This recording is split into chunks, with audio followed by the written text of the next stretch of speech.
¿Qué tal, amigas y amigos? El día de hoy quiero responder a esta pregunta. ¿Cuánto tiempo puedo tener las cenizas de mi familiar difunto en la casa?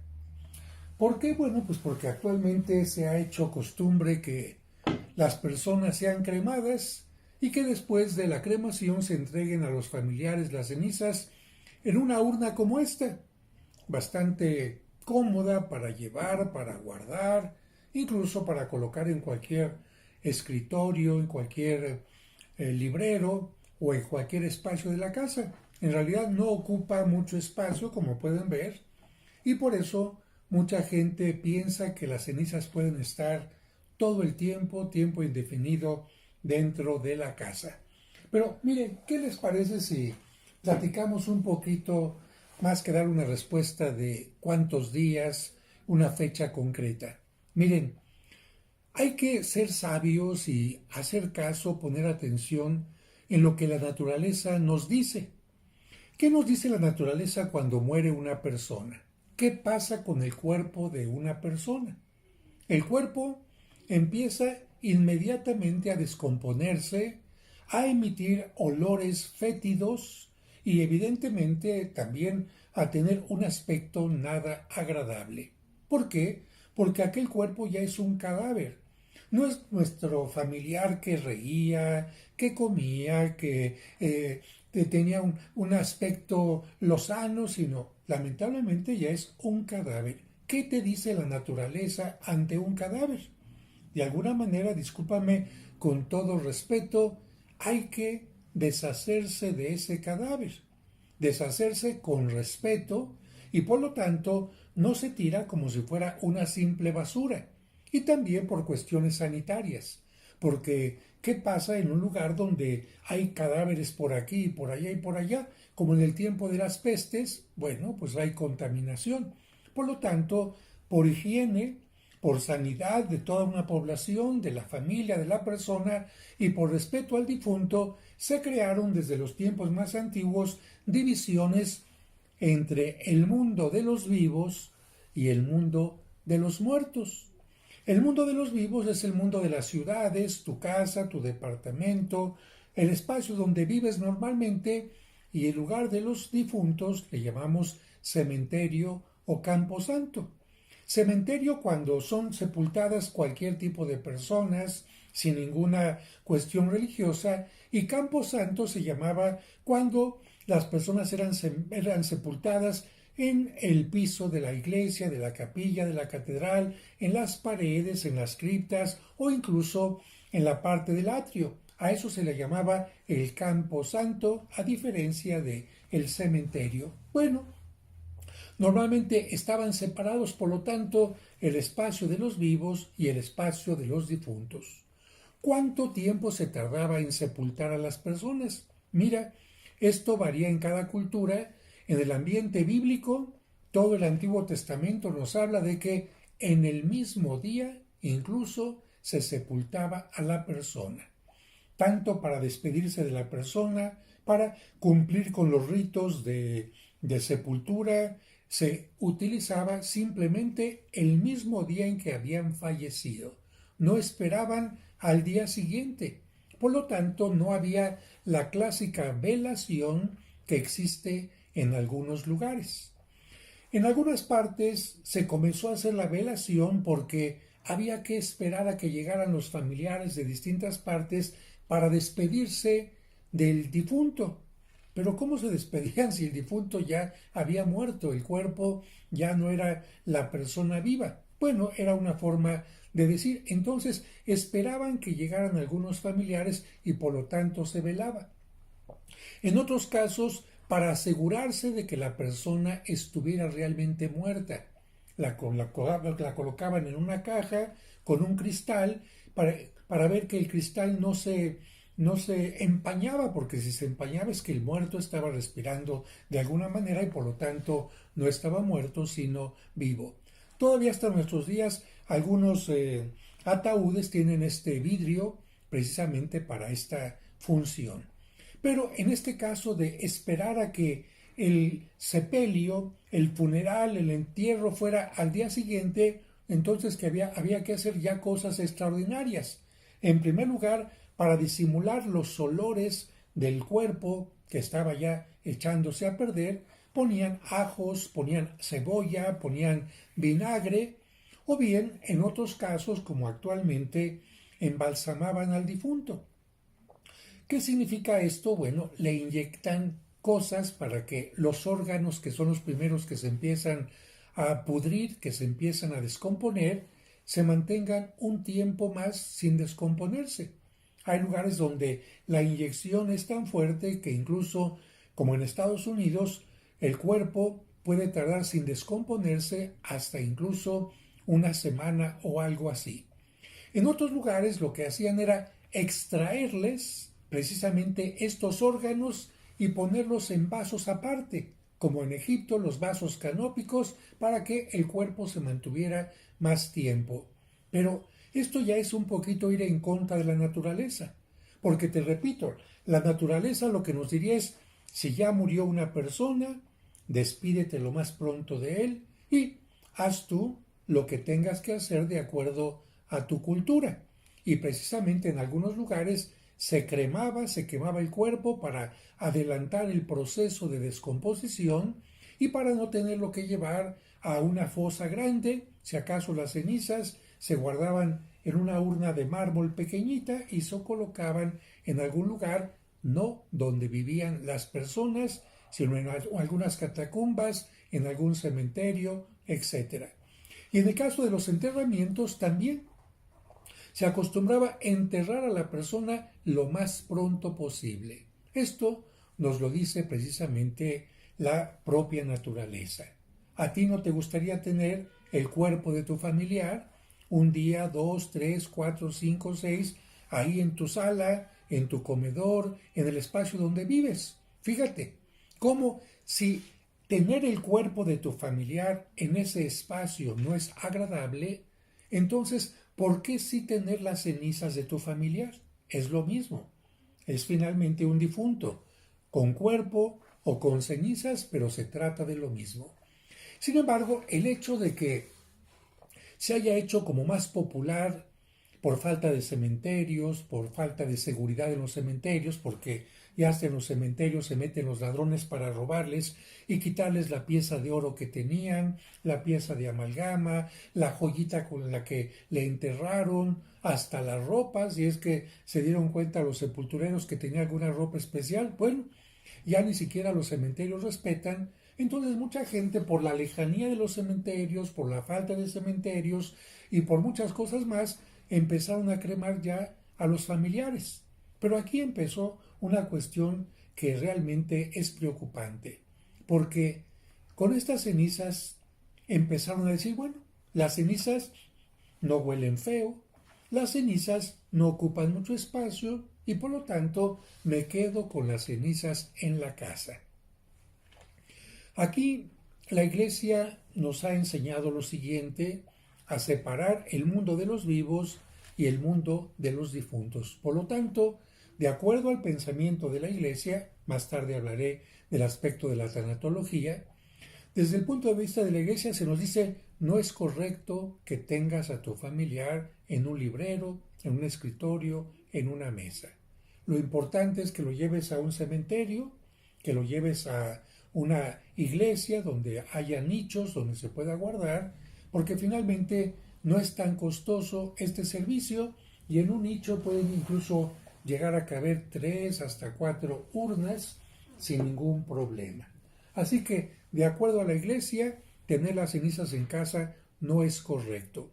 Ni tampoco es correcto lo siguiente.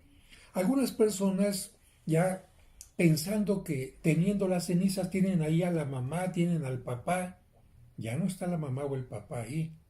La Iglesia nos dice, tu familiar ya dejó esta tierra y se encuentra ya en la presencia de Dios. Si eres cristiano, católico, tu familiar ya no está ahí.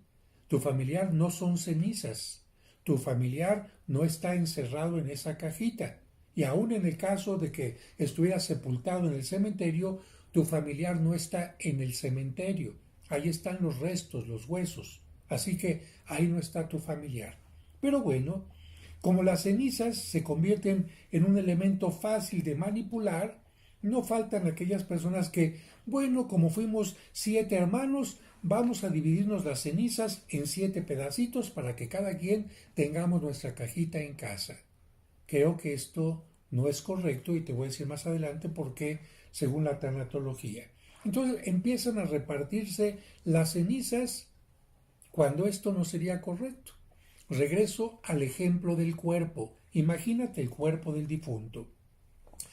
Como somos 7 hermanos, a ti te toca un brazo, a ti te toca una pierna, a ti te toca la cabeza, a ti te toca el abdomen. No, ¿verdad? Si hablando del cuerpo esto no es correcto, ¿por qué hablando de las cenizas piensas que esto sí es correcto? A mí me parece que esto no es correcto. Ahora, hay un exceso más. Algunas compañías, precisamente basándose en la dependencia, porque le tenemos que hablar de dependencia de algunos familiares, a tener ahí las cenizas, lo que han dicho, pues vamos a hacer qué, vamos a hacer algunos relicarios para que la gente ponga ahí un cachito de cenizas y lo traiga colgando aquí en un medallón. Y entonces han llegado a ser relicarios para que las cenizas anden paseándose con el familiar ahí como si fueran una joya. A mí me parece que en todo caso podemos tener a nuestro familiar en la mente y en el corazón como una verdadera joya, pero no como un objeto material que se presume o que se anda paseando de un lugar a otro. Vuelvo a lo mismo. Imagínate el cuerpo de la persona. ¿Traerías tú colgando el brazo de la persona? ¿Traerías colgando el dedo de la persona difunta? No.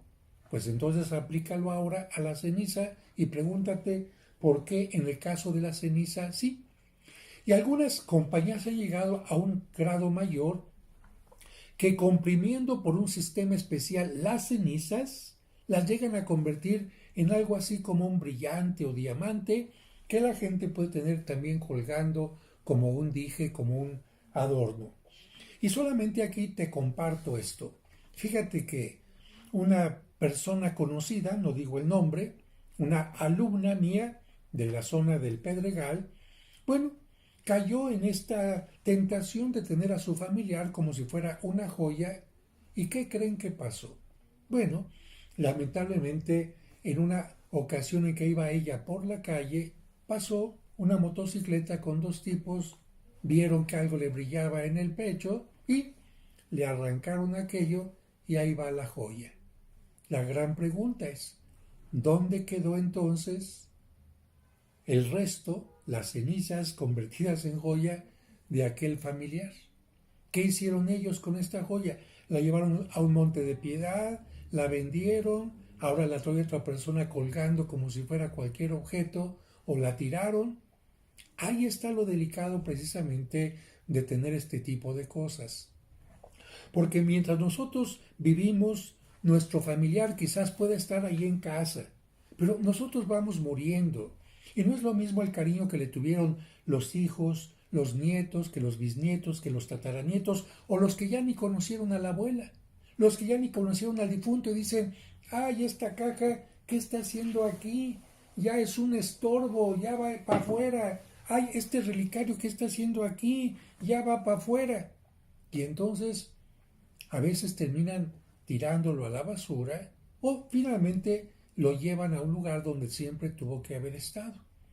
Porque de lo contrario también las casas se pueden convertir en esto. Ay, murió papá, aquí está la urna de papá. Ay, murió mamá, ahora la de mamá. Ay, murió el hermano, y al ratito la casa se empieza a convertir en un cementerio, en un lugar donde se guardan las cenizas, y repito, a mí no me parece esto conveniente.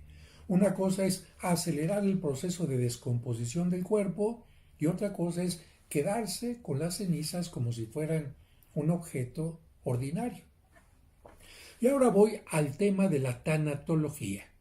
La tanatología es un área de la psicología que nos enseña qué es lo que pasa en el ser humano, qué pasa en nuestra psicología cuando perdemos a un ser querido. La tanatología trata todas las pérdidas, pero comenzó hablando de las pérdidas humanas. Ahora trata el tema del divorcio, la separación, cuando los hijos se van de casa, cuando se pierde el trabajo, cuando se tiene una enfermedad importante. Pero comenzó preguntándose y ayudando a aquellas personas que acaban de tener una pérdida. ¿Qué pasa conmigo cuando tengo una pérdida? ¿Qué proceso tengo que llevar para que la pérdida no me afecte y no me quede yo anclado en la vida ante una pérdida, sino que siga viviendo de la mejor manera? De acuerdo a la tanatología, hay varias etapas, todo este conjunto se llama duelo, y una de las primeras etapas se llama la negación. ¿En qué consiste esta etapa? En negar que el familiar ha muerto. ¿Para qué lo niego? Porque negando, y disculpa la comparación, sería como si negando las cosas me pongo una inyección. ¿De qué? Una inyección de amnesia. Una inyección de anestesia para que no me duela. Yo te pregunto, ¿es cierto? Si vas con el médico y te pone anestesia en la boca, te va a adormecer aquel espacio por un tiempo. Pero no significa que no te hayan hecho nada aquí o que no te hayan sacado la muela. La muela la extrajeron o la curación te la hicieron y después de la anestesia te va a doler. Bien. Hay muchas personas que no quieren aceptar que murió su familiar. ¿Para qué? Para que no les duela. Mejor, de alguna manera, engaño a mi mente, me pongo en una especie de burbuja para que no me duela. ¿Y esta manera en qué consiste? Hay dos maneras, pero una de estas es lo siguiente. No me deshago de sus cosas. Que nadie se siente en la silla donde se sentaba el difunto, como si el difunto fuera a venir y sentarse ahí. Que nadie toque la vestimenta, las ropas del difunto, que se queden allí en el ropero, como si el difunto fuera a regresar y a vestirse por ellas, ¿no? Que nadie, es decir, negar que la persona que murió ya no va a estar sentada aquí, ni se va a poner sus ropas, ni va a ocupar tal cuarto. No, no ocupen tal cuarto del difunto. Como si el difunto se fuera a enojar porque lo ocuparan, o como si el difunto fuera a regresar. Precisamente negar la realidad es esto.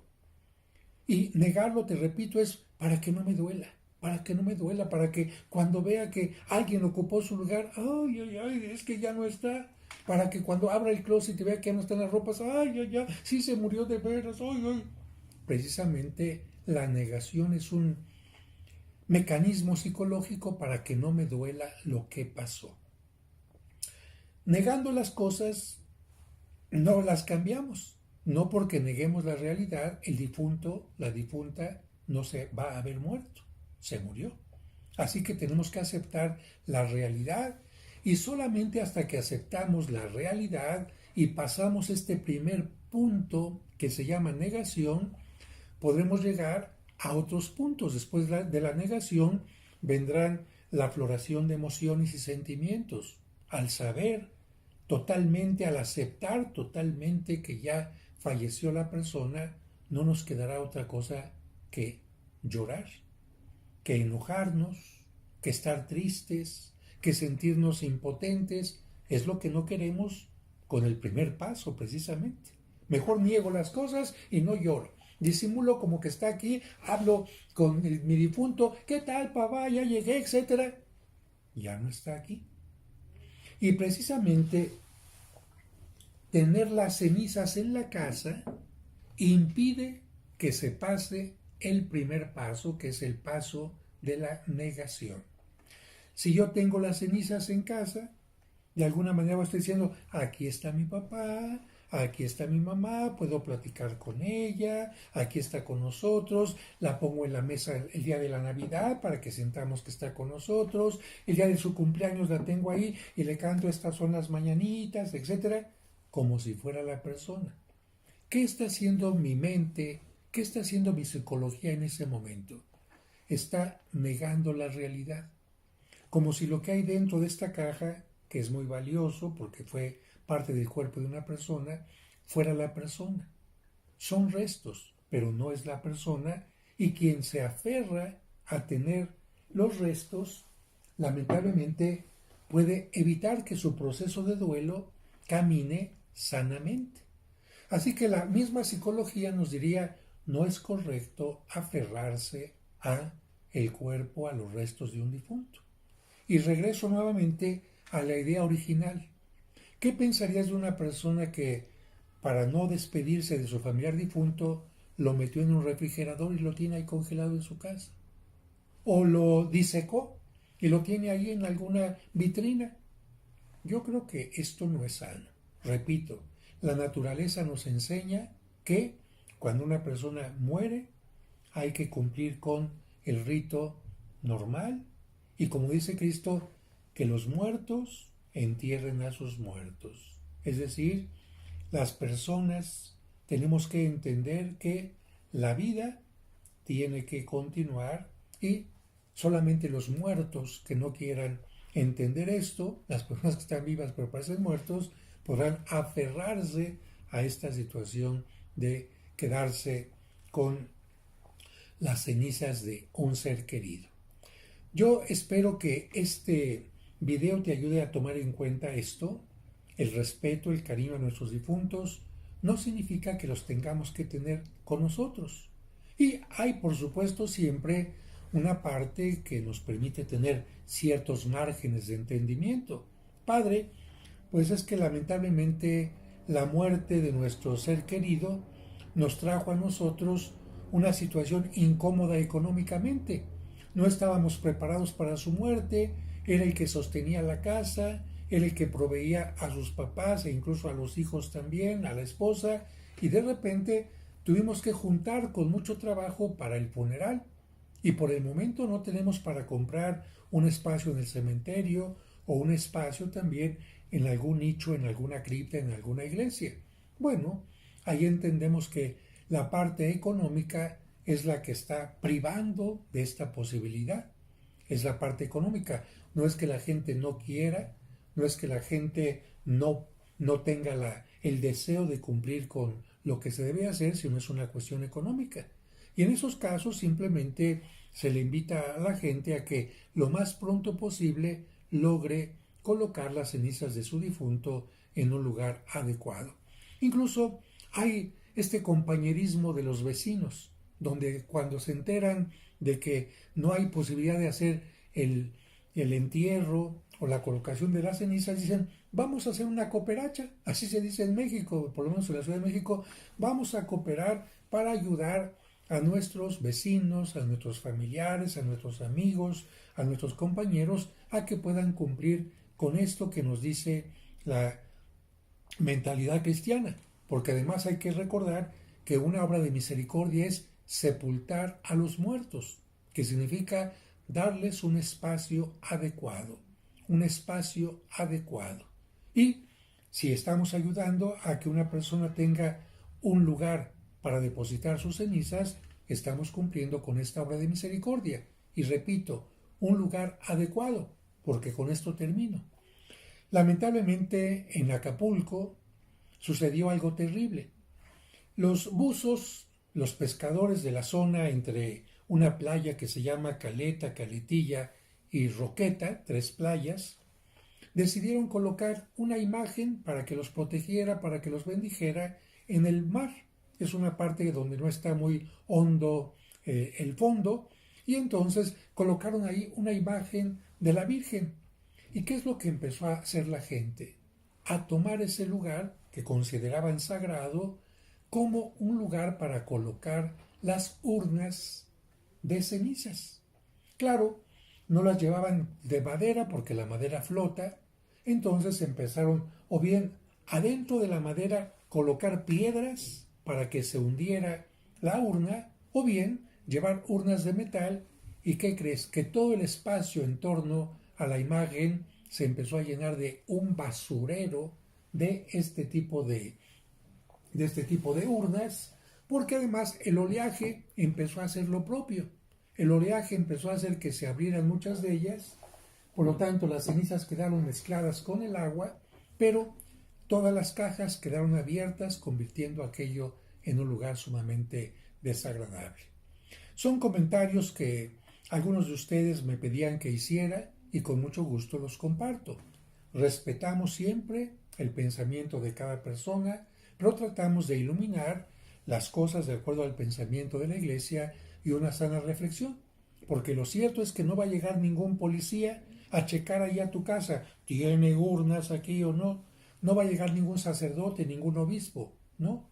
Es una cuestión que tiene que estar dirigida más bien, esta reflexión, a nuestra mente y a nuestro sentido común.